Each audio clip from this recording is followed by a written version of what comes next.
writing words the way you write it in a report. What did Ryan tell him? To go bag his ass. What's unprintable about that? Walter, the assistant prosecutor, was looking at Mr. Majestic, marking his place with the tip of his ballpoint pen. Camacho goes on to say, one reason I allowed him to join my crew in San Antonio was because he said he was a mechanic and could fix the bus if it broke down. I hired him but was suspicious because I believed all he wanted was a free trip as far as Detroit. He's from Detroit? Mr. Majestic seemed surprised. From Highland Park, the assistant prosecutor said. The same thing.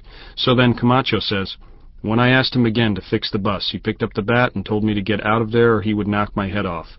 I told him to put down the bat and we would settle this, but he came at me with it. Before I could defend myself or disarm him, he struck me in the arm and in the face. The assistant prosecutor paused. That's the part, Walter. Listen. Before I could defend myself or disarm him. He got flattened, Mr. Majestic said. He struck me in the arm and in the face. I fell to the ground but was not unconscious. I remember many of the people there looking down at me. When the police came, they called an ambulance and I was taken to the hospital at Holden, Michigan. The assistant prosecutor went on, reading it faster.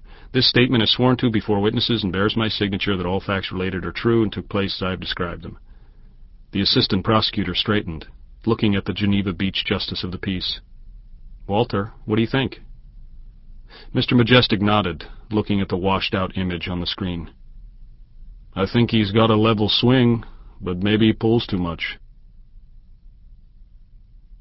Bob Rogers, Jr. didn't bring Ryan's pay envelope until almost 11:30 Sunday morning.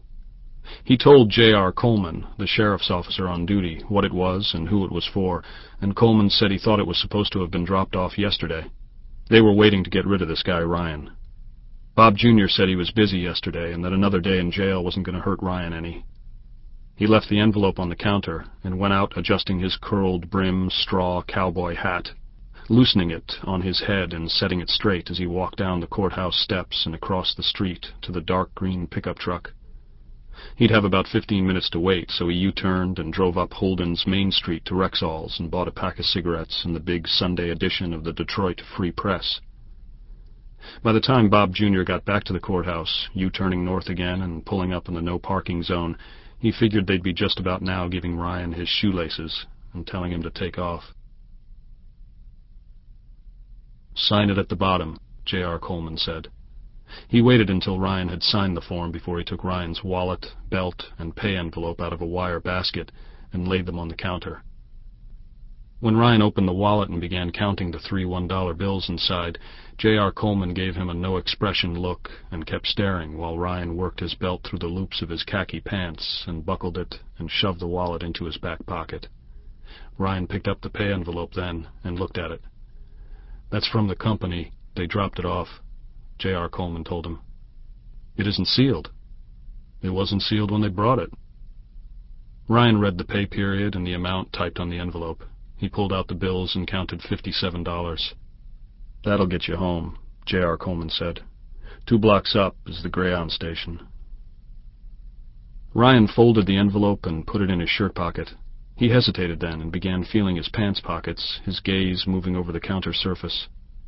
As he looked up at J.R. Coleman, he said, I had a comb.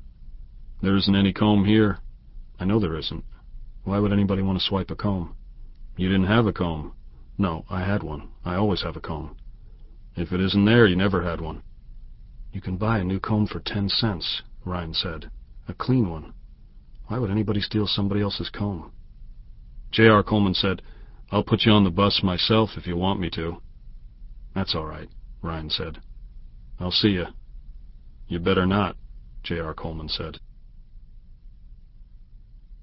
Bob Rogers, Jr. waited for Ryan to spot the pickup truck. He couldn't miss it with the white-lettered sign on the door, Ritchie Foods, Inc., Geneva Beach, Michigan. But Ryan was looking around, up at the trees and up the street, acting casual as he came down the courthouse steps. Bob Jr. sat with his elbow out the window.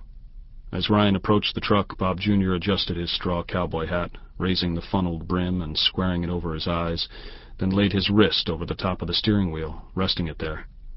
He knew Ryan was going to open the door, and he let him do it, let him get that far. You, wanted to ride somewhere? Ryan looked up at him.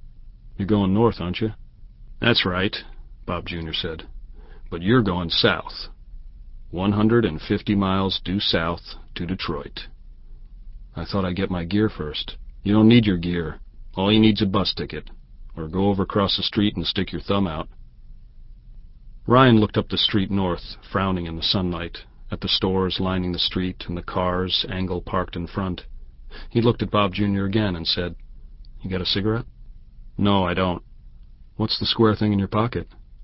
That's a square thing in my pocket, Bob Jr. said. Well, I'll see you. Ryan slammed the door and started along the sidewalk. Bob Jr. watched him. He waited until Ryan was almost to the corner before flicking the column shift with the tip of his finger and edging along close to the curb, his hands resting lightly on the thin steering wheel. When he was even with Ryan, he said, Hey, boy, I wasn't finished talking to you. He rolled past him before stopping, so Ryan would have to come up to him. I want to tell you something. Go ahead.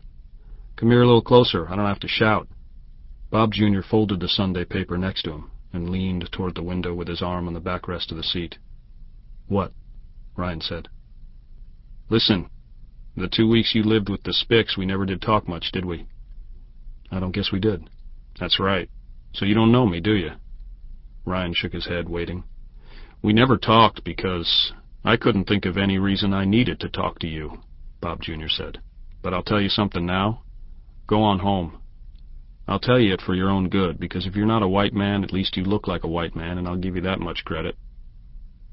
Ryan kept his mouth shut, staring at the grown man with the cowboy hat down over his eyes, the farm hick Geneva Beach hot dog with the big arms and 30 pounds and maybe 10 more years of experience on his side. And a pure white forehead, Ryan was thinking, if he ever took that dumb hat off. He had never seen Bob Jr. without the hat. You don't work for me no more, Bob Jr. was saying. So legally you don't have to do what I tell you, but I'll give you the best reason I know for clearing out as quick as you can. You know what it is? Jesus Christ, Ryan thought.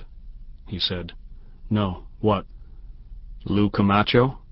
Bob Jr. paused to let it sink in. You don't beat up a crew leader in front of his men. He finds out you're still here, he'll have somebody stick a knife in you so fast you won't even feel it go in. I hadn't thought of that, Ryan said. That happens, and I'm up to my ass in so many sheriff's cops and state police, I don't get my cucumbers in till Christmas, Bob Jr. said. You see what I mean? Ryan nodded. I hadn't thought of the cucumbers either. It's the reason you're a free man today, Bob Jr. said. Ryan nodded again. I see. And Bob Jr. kept staring at him. No, you don't see. You're too dumb, but I'll tell you, Bob Jr. said. Richie Foods got you loose because Richie Foods makes pickles. They make sweet pickles and dills and hamburger slices and those little gherkins. They put the pickles in jars and sell them, but boy, what they don't put in jars and sell are cucumbers. Big, grown cucumbers. That means they got to get the cucumbers picked before they're full grown. That means they got to hurry this time of year to get the crop in. But they ain't gonna get it in with the goddamn pickers sitting around in any goddamn courtroom. You see it now? Well, the quicker I get my gear, the quicker I'm gone. Ryan smiled his down-home smile for Bob Jr. So why don't you give me a lift to the camp? I mean, if you're going that way.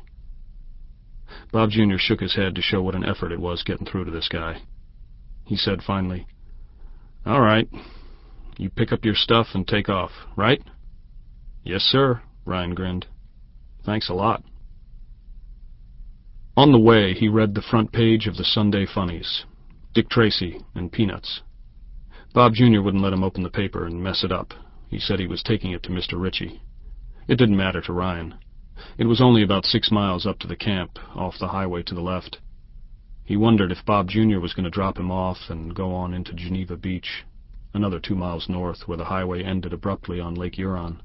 But Bob Jr. made his turn at the gravel road that went into the camp, maintaining his speed and holding tighter to keep the pickup from sliding in the ruts.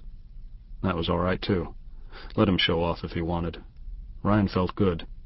When something was over, it always felt good. After 7 days in the Holden jail, even the cucumber fields, spreading into the distance on both sides of the road, looked good. He could relax, take his time, wash up, get his stuff together, and walk.